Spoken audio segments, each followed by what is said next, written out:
beep, beep. Oh, beep, beep, beep, beep, beep, beep, beep, beep, beep. Oh, tumatawa ka kay Banji. Ayun na.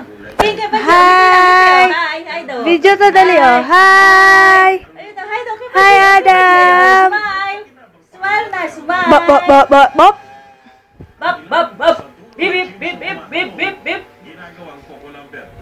Ang sabi ng coconut farmer na si Alan, kesa walang mapakinabangan, itinapakyaw na lang niya ang mga puno ng nyog na nasira ng bagyo. Adam! Adam!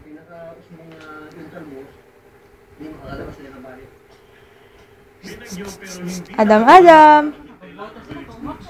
sinisilap ng mga taga dito na magpapalo pa rin sa sariling kayo.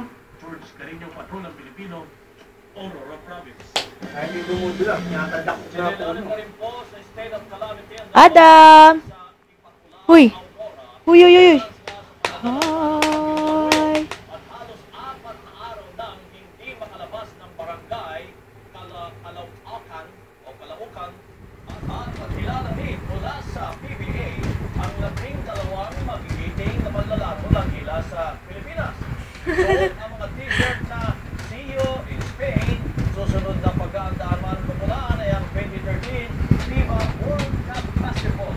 At inamin ng mga opisyal ng Gilas na bukas sila sa pagdaragdag ng naturalized player o kahit palitan si Marcos sa na 34 na taong gulang na at may iniinda na rin injuries. Ay, nako, wag yan! Pipit... Ay,